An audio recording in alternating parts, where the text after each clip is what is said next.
It's worth remembering also that while households are partially protected by Ofgem's energy price cap, albeit that the cap keeps rising, firms enjoy no such protection at all, and thousands of heavy energy-using companies like steelmakers and other manufacturers could even be forced into bankruptcy over the coming months. Pubs, restaurants and other businesses will also have to cope with spiralling energy bills. Now, this new Tory government, when it finally arrives, will face immediate calls, pleas, demands to unveil a substantial set of measures to help households get through an extremely difficult autumn and winter. But what's the best strategy to take? And that's our on-the-money question today, ahead of the new Ofgem energy price cap announcement on Friday. What should the government's emergency energy measures look like?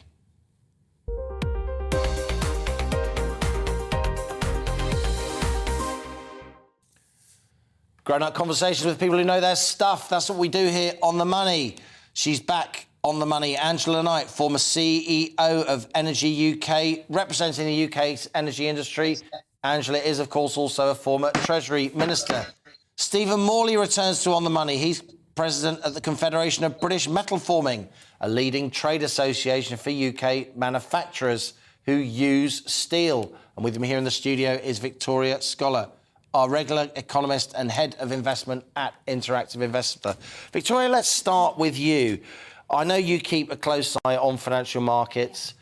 This rise yesterday in wholesale European gas prices, wow. Yeah, we're seeing a meteoric rise in terms of gas prices, not just this week, but last week as well. We saw prices rise by about 25% in terms of the gas market. Electricity prices were up by about 7% last week. That was even before we learnt about Russia's decision to close the Nord Stream pipeline temporarily at the end of the month. So I think it's between the 31st of August and the 2nd of September.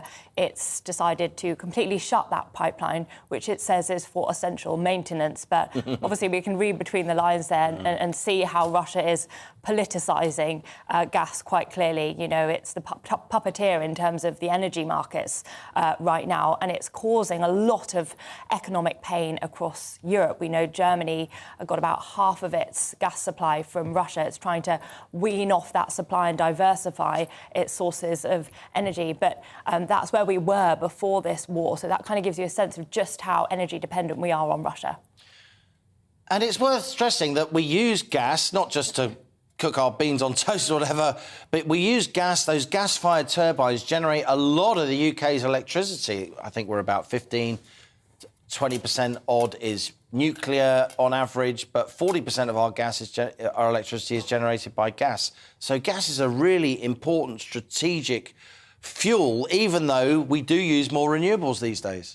Yeah, there is this shift, obviously, towards renewables, the focus on climate change and greenification, but we've been dependent on gas for a very long time, and that remains the case. There has been discussion about bridging fuels, the fact that we are trying to move towards a green economy, but for now we need to ensure that we have sufficient energy supply to get us there so that we're not left with this major shortfall, because it's businesses across the board that need energy for all sorts of different things. It's not just transport businesses, it's almost all businesses that need energy in some form, whether we're talking about supermarkets. You know, we're looking at food price inflation, but they're also affected by energy inflation. They've got to put the lights on, they've got to, heat their offices. So it really is essential to our economy. It's worth stressing, isn't it, here On The Money at least, GB News' flagship business show, that while we talk a lot about the Ofgem energy price cap, rightly so, a lot of our viewers, a lot of people across the country are really worried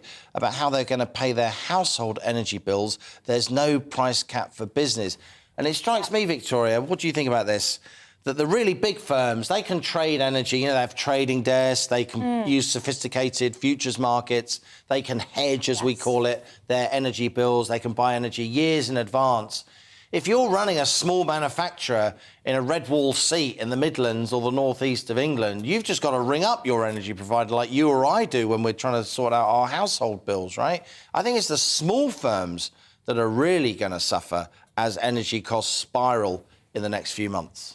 Yeah, absolutely. When it comes to oil and gas prices, if we think about the airlines, for example, they're constantly looking at where prices are going in 6 months to a year, or even 2 years or multiple years out, and they're hedging their oil price demand. They're buying oil at a price that's attractive in advance so that they're not subject to the fluctuations in the market. That is not the same for households, and it's certainly not the same for small businesses either. I mean, in terms of Ofgem, we are looking at a major price hike in terms of the energy price cap on Friday. That's for October. There'll be a new cap in January, a new one in April 2023 as well. Crikey. Yeah, so we're seeing these come about more frequently now, which was brought about to try and smooth out those transitions, because otherwise we're seeing huge jumps.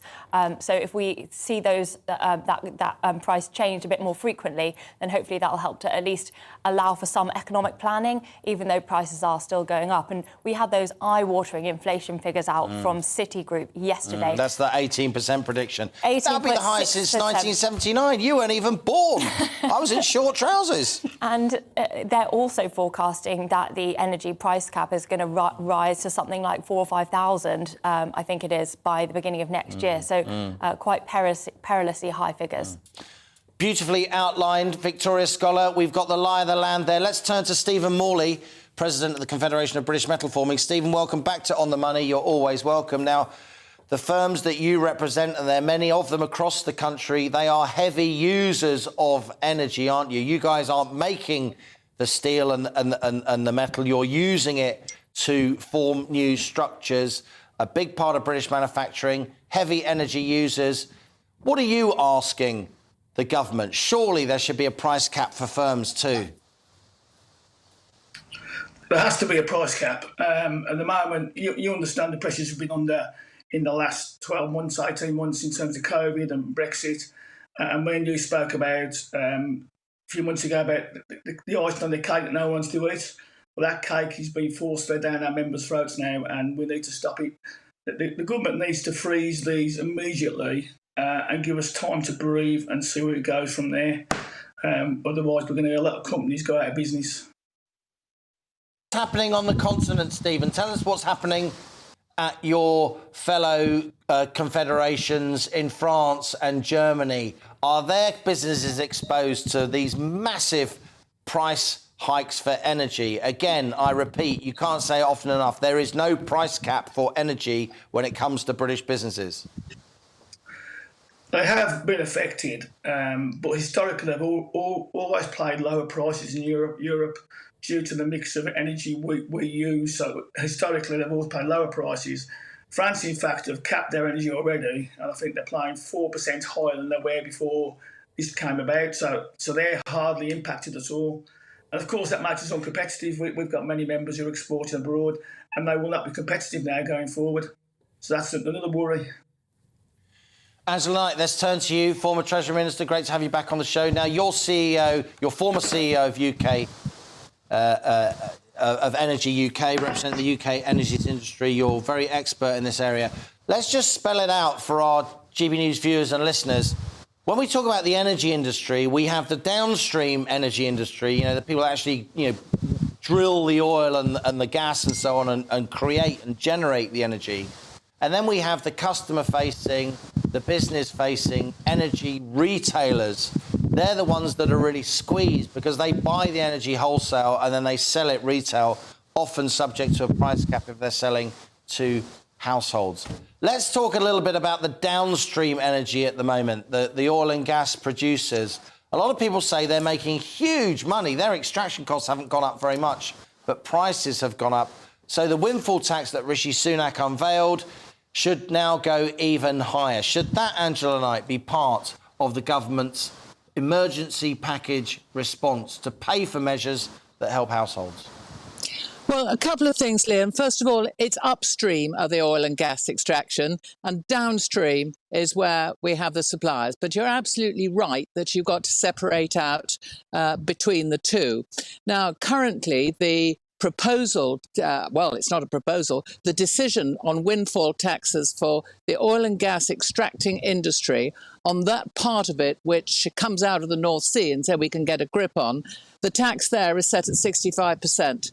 And that's pretty eye-watering, and especially when we also want them to do more, that is to invest more in the UK, particularly in low-carbon energy, in wind farms and in nuclear. So it's not quite as black and white as you present it. But I wondered if it's possible, if I could just turn to what it is that the government could do, both for business and for domestic. And as I'm currently in Europe, I've got a better idea now on what is happening in some European countries compared with ourselves. And there are always some bits and pieces that we can pick up from other people's ideas and import them into our own. So tell us what you think the government should do, Angela. You've been, you've worked at the top of government. Liz Truss's team, for surely be her. Surely they're working round the clock. So when she does become Prime Minister, probably on September the 5th, they can actually unveil something to put some public concern at rest. Correct, because importantly, of course, you have got the big ministries, fully staffed, fully operational. In our instance, the two that are very important, I think, are the Treasury and our bays. Now, to my mind, what has happened so far with the candidates is they've picked off one or two bits.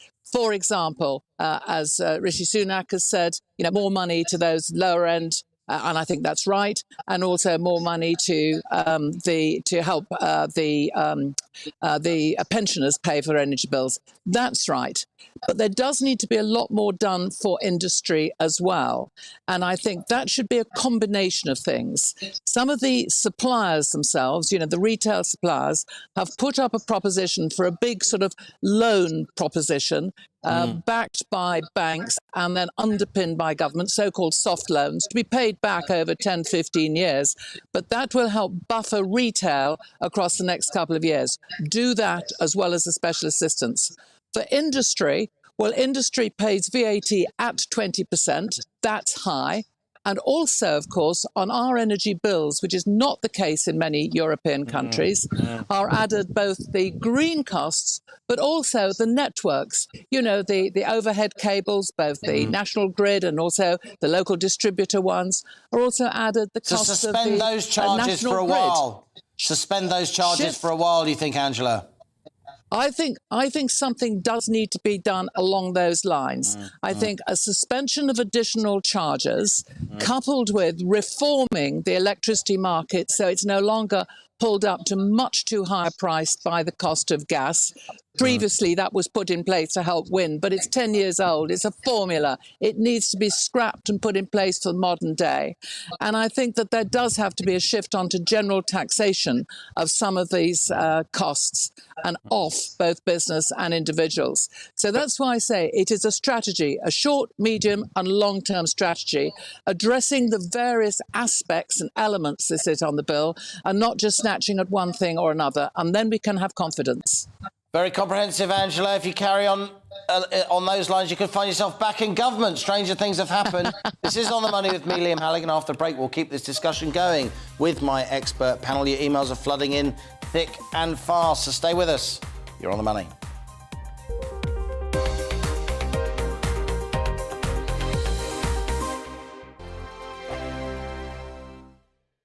Join my show Farage, 7 p.m. till 8 p.m. Monday through Thursday. And there you will get opinion, analysis, debate, and I'll cover stories that nobody else dares to touch. You've been cancelled. Join the club. Oh, my goodness me. And then for the last 15 minutes, talking pints. We're over a drink. We have a civilised conversation with someone. We very often disagree, but we do it in a grown-up way. Come and join me on Farage.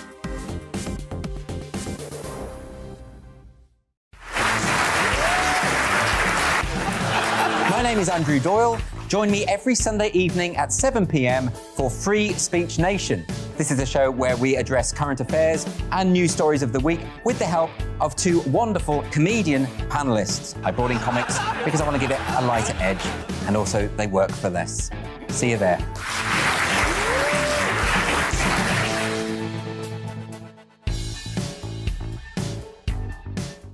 Hi there, it's Stephen and Anne. At breakfast from 6 a.m, you'll always be caught up with everything you need to know, the latest headlines, opinions and debates. We'll bring you the good news and the bad, but most of all, we're here for you. Remember, send in your views and let us know what you would like us to talk about. That's because we're your news channel. And every morning at 6 a.m, it's breakfast on GB News. I'm Dan Wootton. Join me Monday to Thursday from 9 to 11 for the feistiest and most fun news debate on TV, where free speech reigns. I'll bring you a sharp take on the day's biggest stories, bombshell newsmaker interviews, and A-list guests.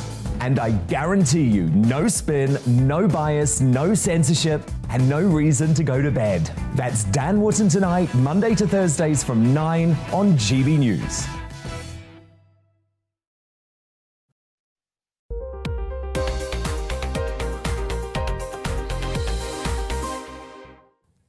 Welcome back. It's 1:24. You're on the money. We're still discussing Russia's decision to close Nord Stream 1, the pipeline between Russia and Germany, for 3 days, halting all energy exports to Europe. At the end of this month, it's led to surging wholesale gas prices and soaring estimates of future UK inflation. So we're asking, what should the government's emergency energy measures look like? Let's widen the discussion. Let's bring in Darren Bradwell. He joins us. He's the general manager at Padley and Venables, a tool manufacturer in Sheffield, the Steel City. Great to have you with us, Darren. You are most welcome here on The Money. I was talking to Stephen Morley, someone I'm sure you are aware of the Confederation of British Metal forming, and Angela Knight outlined what an energy package for business could look like, suspending those renewable energy subsidies for a while, scrapping VAT for a while, because businesses like yours, of course, I say it again, don't have an energy price cap, unlike households. What do you want to see happen, Darren? I would like something like an energy price cap, to be honest with you, Liam, because obviously that would be the best thing for us right now, because you may or may not be aware that our gas and utility price is roughly about £500,000 per annum right now. But the latest contract I'm trying to negotiate for the next 2 years is £2 million per annum. So you can imagine that £1.5 million extra cost is rather a large burden to bear. Crikey, that's a 4-fold increase in your energy bill. And I'm sure energy, Darren, is a major part of your cost base. You're a tool manufacturer. You bend bits of metal expertly, precisely. It takes lots and lots of energy. It's one of the very key ingredients. You need steel. We need the raw material, which has been a major problem for us for the last 18 months anyway, with the steel safeguarding problems. Then you need employees. That's what we definitely need. And we need machines. And on top of that, we need energy. Without any of those 4 things, nothing gets produced. And we've produced for 111 years so far. We don't want to stop, and we don't want something that's outside of our control to make us stop. That's the biggest concern I have. Darren, I don't want to worry your employees. I don't want to worry your creditors. I don't want to worry other companies with which you do business. But you mentioned there that Padley and Venables has been proudly going for 111 years. Could this kill your business? We're a tough old breed up here in the north. We don't give up easy, and I won't give up easy now. But it has a serious impact on the business, a very serious impact on the business. You know, I've got 200 staff, very good people, hard-working people. They're already going through this cost of living problem as well. We want to try and help them as much as we possibly can, and this makes it just that bit more difficult for us to be able to do so. It takes away our profitability, it takes away our headroom, so we've got nowhere to go right now. Stephen Morley, let's go back to you. You are from the Confederation of British Metal Forming. Angela Knight, former Treasury Minister, outlined, her package for business. The Ofgem energy price cap goes up on Friday, but it doesn't apply to businesses, only to households. So, Stephen, what did you think of what Angela said? Would that be helpful to scrap those renewable subsidies that businesses pay, to scrap VAT? I think that would be extremely helpful. We already see some of the very high intensity users get some of the renewable money back in terms of a rebate. But the soft loan scheme would be good, and also the VAT decrease would be good. What Darren has touched on, we've got a lot of our members are seeing 400 or 500% increases on their energy bills when they're coming out of contracts. I spoke to one yesterday who admittedly had a very good deal beforehand, has seen his price rise by 2,000%. Now, he's come from a 1.1 pence per kilowatt to 16% quoted last week, and it went to 23 pence yesterday. So, we're trying to advise people to lock in. It's like Russian roulette. Russian roulette, you've got more than one bullet in the gun. That's how precarious it is at the moment. And the government to be sitting on its hands and doing nothing is scandalous. And I don't want to hear from Kwasi Kwarteng or the Chancellor, we spent X amount on COVID. That was yesterday. It's a bit like Jurgen Klopp saying, it's okay, we lost Man United, we got 2 points because we finished second last year. That's last season. What the problem is now, we need action now to sort the problems now. And we appreciate that everybody has got hope. People lose Darren, go ahead, Darren. Anyway. Darren Bradwell of Padley and Venables, a tool manufacturer in Sheffield. Go ahead. There are two other things to that, Liam, as well. One is we've had COVID, we've had steel safeguarding tariffs and quotas, and now we've got energy. We've had 2 years of horrendous situations. They're all outside our control and are very difficult for a business to keep battling with and keep coming back from. It makes you battle weary. The other thing that's important on this energy surcharge, the energy situation, is it's not that we're inefficient energy users either. With the CBAM's help, for the last 20 years, P&V has been doing a lot of work on reducing its energy costs per tonne of product output. We've reduced our energy consumption by 27% over that time frame, and that's with the CBM's help, along with other businesses in the CBM. So it's not that we're energy inefficient; we're energy quite efficient. It's just now the energy cost is just way out of the scale. Victoria Scholar back in the studio. We're hearing from the front line of British manufacturing, those two gentlemen there. We heard from Angela Knight, somebody with a huge amount of experience at the top of government. There is going to have to be some kind of emergency energy package, and surely it has to include business. Otherwise, the economic outlook's going to get even worse. It really does, because inflation is the biggest economic problem that we're facing at the moment. We've heard that it could be going up towards 20%, even above that if you look at the old-fashioned measure, RPI. This is the problem that is squeezing household budgets. It's pushing costs up for businesses across the board, small, medium or large. It's squeezing margins. It's meaning that those businesses can't hire as many staff. It means that wages won't be growing as much in the economy. It means that tax receipts are going to fall. The government then won't have as much money to spend on essential services like the NHS. So it really does come back to inflation, and behind that inflation is, of course, the rise that we've seen in gas prices and other commodities. Can we come back to Angela Knight for the last word? Angela, I'm hearing from my sources in government, and I know you have plenty of sources at the top of government, I'm hearing that they're preparing for blackouts. Are you hearing the same? Every year they run those sorts of scenarios. This year, they're going to be running them with rather more seriousness than before. But I think it's more likely that we will not have blackouts here in the UK, because we're not too bad, interestingly, on energy security. It's our price that is the problem. Could I just say something to you, Padley and Venables, because I come from Sheffield, and I just want to confirm they're a splendid company, and they have been for longer than I've been alive. And unfortunately, I do recognise the last high inflation era. But in amongst the detail, there's one further thing that the government, that Bayes needs to look at, and that is this. Is that some of those who take gas out of the North Sea will tell you that if you change the fixed composition that surrounds what gas you put in the gas pipeline, then they can get more gas, and what's more, it's not necessarily going to be caught by anything like so high a wholesale price. So that's down in the weeds of things, But it's in those weeds that some big differences can be made.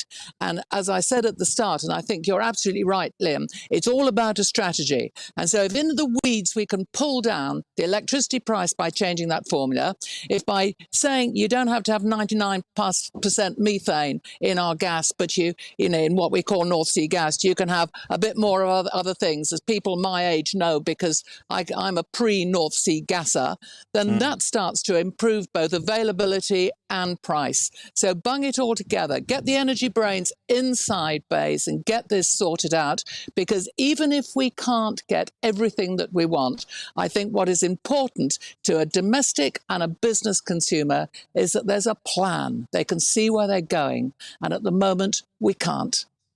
Angela Knight, former CEO of UK Energy. Stephen Morley of the Confederation of British Metal Forming. Darren Bradwell of the proud Padley and Venables company in Sheffield, manufacturing tools in the Steel City for 111 years. You will live to fight another day. You're from Yorkshire. Come on.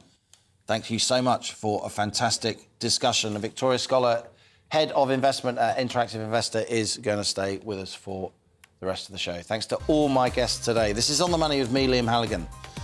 Now, the cruise industry's turned the tide as new passenger bookings return to pre-pandemic levels, but it's ongoing airline chaos driving the wave of success. We speak to P&O Cruises for today's Money Talks. That's after the GB News headlines once more with Bethany Elsey.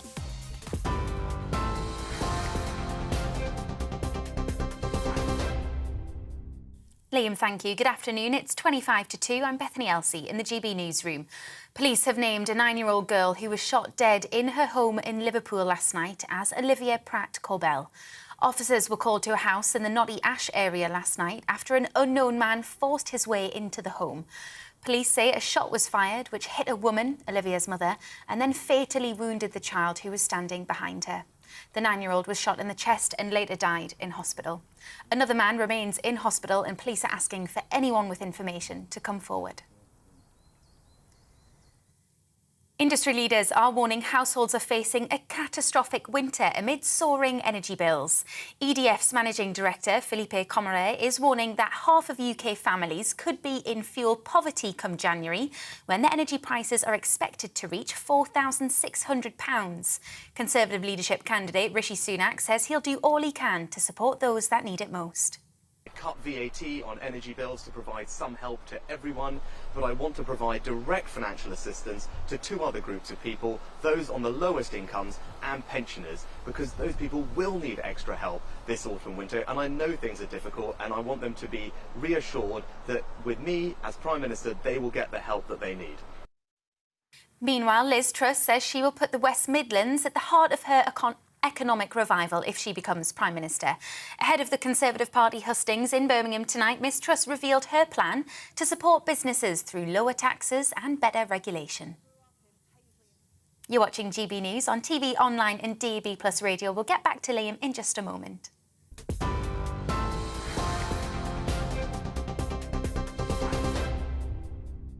Direct Bullion sponsors the Finance Report on GB News for gold and silver investment. But first, here's a quick snapshot of today's markets. The pound will buy you $1.177 and €1.185, and the price of gold currently stands at £1,475.94 per ounce. Direct Bullion sponsors the Finance Report on GB News for real-time investment. Join my show Farage, 7 p.m. till 8 p.m. Monday through Thursday. And there you will get opinion, analysis, debate, and I'll cover stories that nobody else dares to touch. You've been cancelled. Join the club. Oh, my goodness me. And then for the last 15 minutes, talking pints. We're over a drink. We have a civilised conversation with someone. We very often disagree, but we do it in a grown-up way. Come and join me on Farage.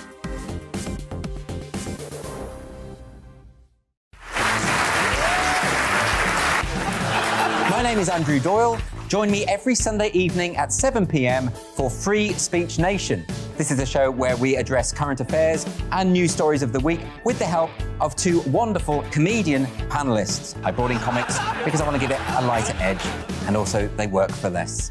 See you there.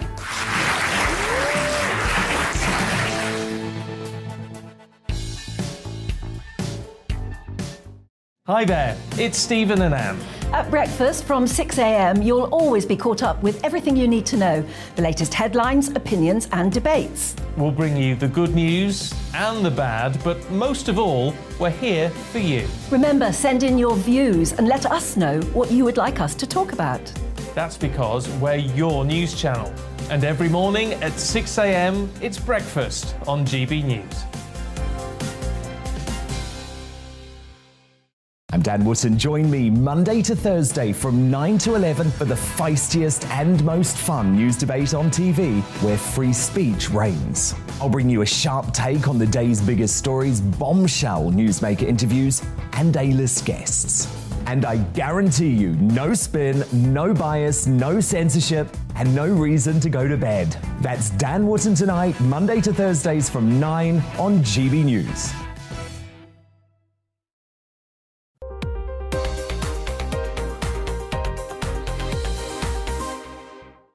Welcome back. It's 1:39. You're on the money. Now, it's the last week of the Edinburgh Fringe Festival, where thousands of performers and spectators have enjoyed almost a month of live artistic, musical and comedy performances. But it's not all claps and curtsies, because the usually picturesque streets of the Scottish capital are covered with rubbish and overflowing bins. Due to a strike by refuse workers, the 12-day walkout started last Thursday and is due to last to the end of the month. Crikey, those pictures, for those of you watching on television, could be from the 1970s. Our Scotland reporter, Davy Donaldson, joins us live from Edinburgh. Crikey, Davy, have you got your nose clip? Well, you'd have to, really, because Edinburgh's nickname is Old Reekie. That was for the breweries, the numerous breweries that many years ago that stunk across the city. And now it's a completely different problem, because we've got rubbish piling up here like you wouldn't believe. You can see this behind me. Earlier on today I was out here, there was about a flock of about 30 seagulls pecking away at it and lifting bits off. And the most worrying thing as well is that people are coming and adding to the rubbish that's already here. But then I suppose they've not got anywhere else to put it at the moment due to this ongoing strike. They've been advised to keep the rubbish at home and to obviously to try and not put rubbish out. So very, very difficult for people to do that. And what's the answer? Who knows? Because it's getting slowly and slowly worse, and we've got another 6 days of this in Edinburgh. And to compound matters, the strike's set to extend across, Falkirk, Stirling, and then on to Glasgow as well. So this is certainly not going away anytime soon. This is all down to a pay talks. 3.5% was originally offered to refuse workers. Then it was 5%. They're considering that. They've held some talks today. Hopefully we'll see an end to it soon, but I think it's going to have to be very soon, or something's going to have to be done, because we can't keep going like this. The smell, I wish you could smell it, is overwhelming. Indeed, Davy, and, the international reputation of Edinburgh in its, the Fringe attracts people from all over the world, but not just that. It must be a health hazard, even now, just after a few days, let alone with more days to come.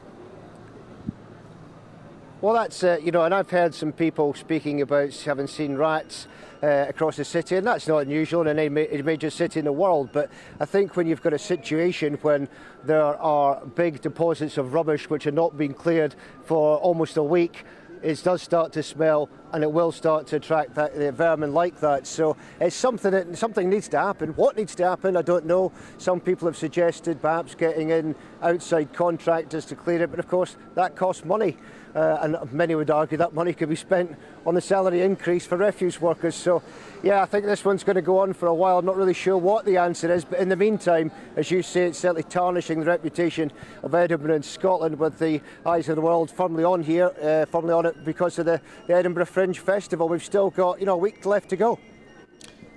David Donaldson there, GB News Scotland correspondent in Edinburgh, where there is some stink from uncollected rubbish. Those pictures really do remind me of the 1970s, when rubbish went uncollected in the streets during the so-called winter of discontent. Could we be facing the same this time? It's time now for my daily interview series, Money Talks. There's no doubt the cruise industry's faced some choppy waters during the pandemic, as major COVID outbreaks on ships and stay-at-home orders spelled financial trouble which extended to the entire tourism and travel industry. The Cruise Lines International Association reported there were 80% fewer passengers in 2020 compared to the year before, costing the industry billions of pounds in losses.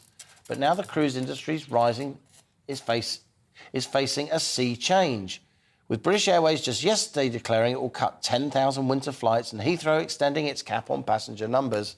Some hopeful holidaygoers are turning to cruises for that long-awaited summer break. In fact, P&O Cruises has lately seen the largest number of new passenger bookings since before the pandemic. So I'm delighted to welcome Paul Ludlow, President of P&O Cruises, my latest guest on Money Talks.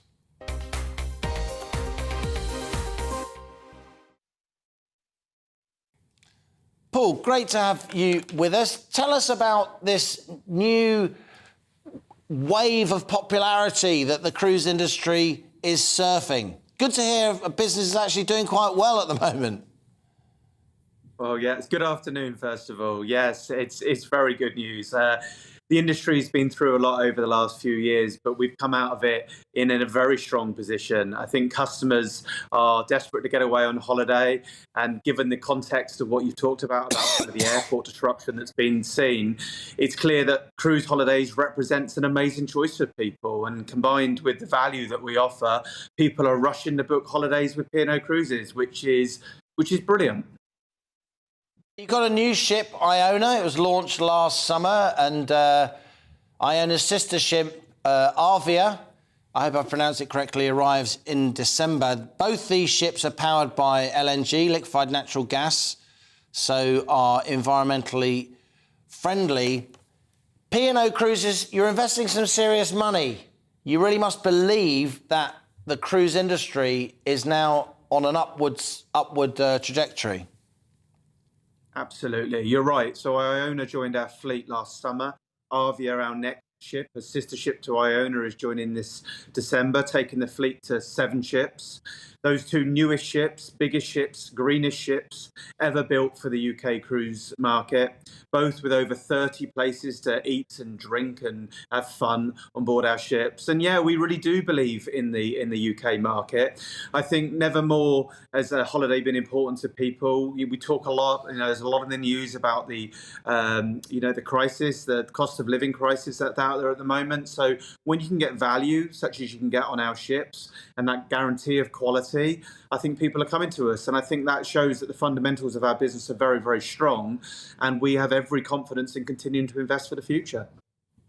Paul, the cruise industry does have a reputation, an image of being mainly for older people, for retirees who have done quite well for themselves and can afford to take extended breaks.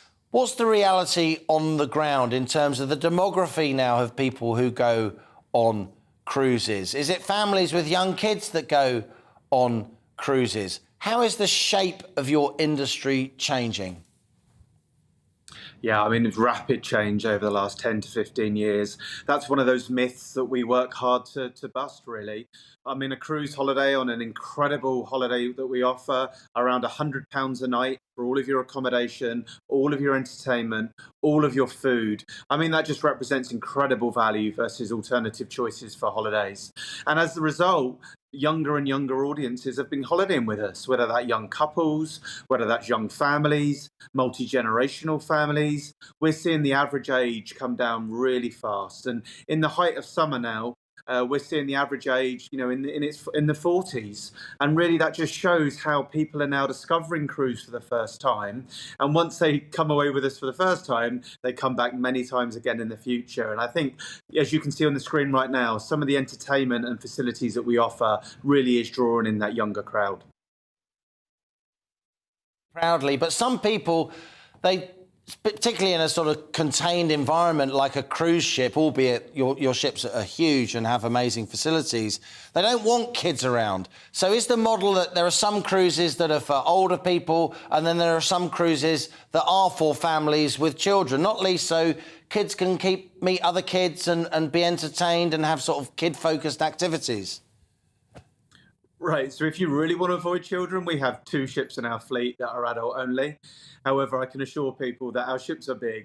There's lots of places to eat and dine in. We have amazing children's clubs that the kids flock to. So if you're an adult on our ships and you want to avoid children, there are many places to go, or there are in actual fact ships to avoid them completely. So we really do offer something for everybody to have a great time. And really that's why it works for multi-generational families as well. Whether you're the grandparents or whether you're the children, there's something to keep you entertained all day. And again, more images on your screen right now, just showing how amazing that experience is. Paul, just finally, I just wanted to clear something out because many viewers will be wondering this, so forgive me. You are, of course, the president of P&O Cruises. Many people will have heard of P&O Ferries, which had to issue severance notices to hundreds of their employees not so many months ago. Can you just confirm the relationship, if any, between the two companies for information? Yeah, very clearly. We've had absolutely no relationship to P&O Ferries whatsoever. Our companies were once affiliated, but that was over 22 years ago. And since then, we've been proudly part of the Carnival Corporation, which is the world's largest leisure company. So I'm pleased to say that P&O Cruises is a completely distinct company to P&O Ferries. Paul Ludlow, president of P&O Cruises. It's been really interesting to talk to you. Best of luck with your business, and it's good to see a business in the current climate that's investing and doing well and putting itself out there. Paul Ludlow there, my latest guest on Money Talks. Now, staying with a nautical theme, kind of, it's not just refuse workers who are on strike, because, of course, industrial action at Felixstowe Port rumbles on. With dockers on day 3 of their planned 8-day strike. Industrial action sparked, of course, by a dispute centred on pay. Felixstowe is by far the UK's largest container port, with around 2,500 workers handling almost half of the UK's entire container trade, almost half of all the freight containers that come in and out of the UK by sea. Quite astonishing. Our reporter Will Hollis is live at Felixstowe now and has the latest. Well, a lot of people are concerned that blockages at Felixstowe could lead to higher prices and even the unavailability of some goods, not least in the run-up to Christmas. Yeah, well, one of the main headlines around this was a Unite spokesperson saying that they're expecting severe disruption. They wouldn't be doing it otherwise because there has to be some sort of a consequence for people to think that strike action is worthy, and they do think that strike action is worthy here. 92% of workers who are affiliated with Unite the Union decided to strike, so there's certainly a reason, there's certainly an expectation for the reason to go on strike. Obviously, we've been speaking to lots of different people about the reasons. That big reason, of course, is inflation. The workers here, people that might be working on the cranes or stevedores that latch the containers into place. They say that the reason is because they're experiencing the cost of living crisis and they'd like to get something a little bit more in line with inflation, a 10% pay rise. The number that we're hearing is that a 7% pay rise was rejected. And we've been speaking to the Unite regional officer, a guy called Miles Hubbard, about why this is happening and why it's happening now for the first time in 30 years when there hasn't been a strike since. Today, this is the 3rd day of 8 days of strike action by the dock workers at Felixstowe, the hourly paid dockers who perform the manual roles at the docks, basically the people who run the docks. Earlier this year, or at the beginning of the year, we surveyed our members, asking them how much they would consider a reasonable pay offer to be, and they said 10%, which is what we put to the company in our bargaining. We've since reached a failure to agree because the company hasn't reached anywhere near an offer we feel we can bring back to our members. We balloted on what was offered at the time, and our members came back with 80% of people voting, and 92% of those voted for industrial action, which is an incredible level of mandate for a trade union to have. We've tried to resolve that with the company and get to a place where everybody can live with, but unfortunately we've failed to do that so far. So here we are. You know, as we said, strike action would take place beginning on Sunday, and sure enough, at 0600 on Sunday, the strike began, and here we've been ever since, really. One of the arguments that the Port of Felixstowe will make is that they want the most recent offer to be voted on by its members. Are you willing to let your members vote on the offers that are being brought to them? It's not a question of whether we're willing to let them vote. It's a waste of time. Our members have made it quite clear they're not going to accept the offer that's been made there. If you go around here and talk to them, you'll get that impression. There's no obligation on us to bring back every little movement of the negotiation. What we do is satisfy the committee, and the committee, by the way, is made up of dock workers, and the decision is made by dock workers on the committee when they're ready to take the offer back. And when the offer is right, we will take it back and ballot on it. This is not an unreasonable pay claim. Our dockers do a hard, dangerous job. It's relentless, 24-hour operation. They've given their all to this company. There hasn't been a strike here in 30 years. So they're not strike-prone militants, but this has been a long time coming. And I think, again, by talking to people, as I know you've been here for a while, that people are truly angry and feel very badly served by the company.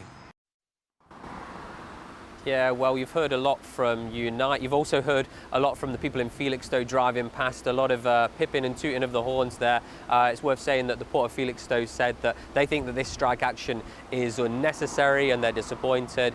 You spoke a little bit, Liam, about what you think the effects of this might be, what it might be. 8 days of strikes, 8 days of a port essentially closed for the most part. I think they are going to be significant, but the Port of Felixstowe said that they're really working with their customers to ensure that any damage, any disruption is mitigated. And when this strike ends, I think things will go back to normal for a little bit. But I think depending on what kind of negotiations happen next, what kind of decisions are taken, we could see more strikes like this. And of course, it's not just here in Felixstowe, it's not just dock workers. You're seeing people from the Royal Mail striking. You're seeing, of course, people from the rail industry and the tube industry striking. So while this might become a little bit of a summer of strikes, when it will end and what season that might be, we don't know, Liam. GB News reporter Will Hollis there on the spot at Felixstowe discussing those port strikes with Miles Hubbard, who's the regional officer for the Unite Union. Unite, of course, being an amalgamation of the old TNG and Amicus. That's all we've got time for today. Join me tomorrow at 1 p.m. I'll be continuing to focus on the cost of living crisis, helping you to beat the squeeze. Thanks for your company today. This is GB News. I'm Liam Halligan, and that was On the Money. I'm Alex Deakin with your latest weather outlook. Today, a bit of a mixed picture. Quite warm and humid, especially where the sun comes out. Most places, though, will be fairly cloudy, but not too much rain. Just 1 or 2 showers here and there. Low pressure is in control, and this waving weather front's going to bring some heavy rain in places tonight and tomorrow. But for today, we do have a few showers across parts of the west from this weather front. Quite a grey, wet start across western Scotland. That rain is working eastwards, and we'll see a few more showers breaking out over parts of northern England. Maybe the odd one across Wales too. But I say most places dry. Some sunny spells across parts of the south coast and eastern England, and really quite warm out there as well, even where it's cloudy. Quite a humid feel with temperatures in the low 20s, but with some sunshine, could see temperatures in the mid or even high 20s in 1 or 2 spots.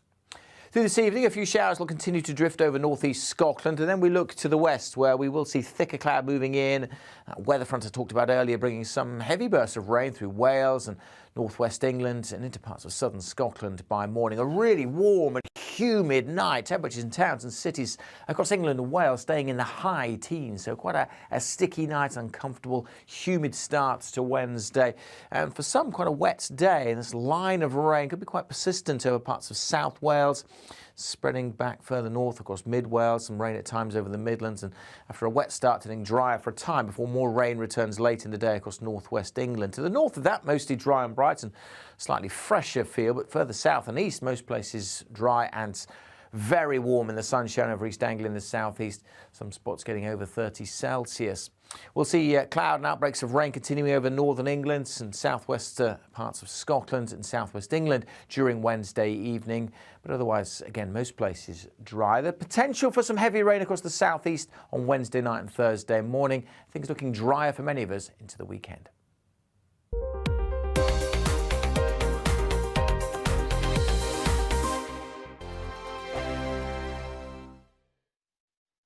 Join my show Farage, 7 p.m. till 8 p.m. Monday through Thursday, and there you will get opinion, analysis, debate, and I'll cover stories that nobody else dares to touch. You've been cancelled. Join the club. Oh my goodness me. And then for the last 15 minutes, talking pints. We're over a drink. We have a civilised conversation with someone.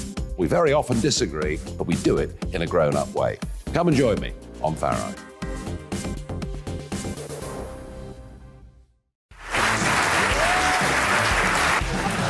My name is Andrew Doyle. Join me every Sunday evening at 7 p.m. for Free Speech Nation. This is a show where we address current affairs and news stories of the week with the help of two wonderful comedian panellists. I brought in comics because I want to give it a lighter edge, and also they work for less. See you there.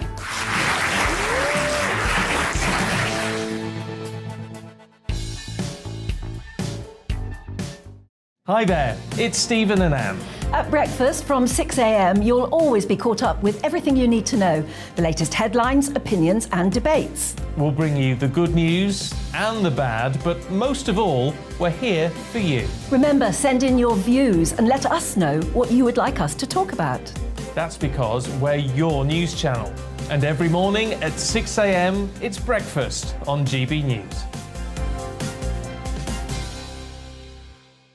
I'm Dan Wootton. Join me Monday to Thursday from 9 to 11 for the feistiest and most fun news debate on TV, where free speech reigns. I'll bring you a sharp take on the day's biggest stories, bombshell newsmaker interviews, and A-list guests. And I guarantee you, no spin, no bias, no censorship, and no reason to go to bed. That's Dan Wootton tonight, Monday to Thursdays from 9 on GB News.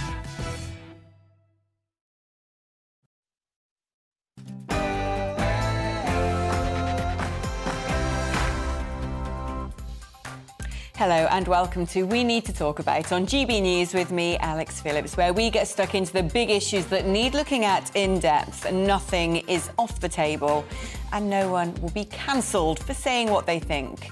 Keeping me company today is writer and broadcaster Charlie Peters, and here's what we're discussing on the show. The fatal shooting of a 9-year-old girl in Liverpool. She's been named as Olivia Pratt-Corbell, who was gunned down in the safety of her own home. We'll cross live to our reporter for the latest on the police investigation.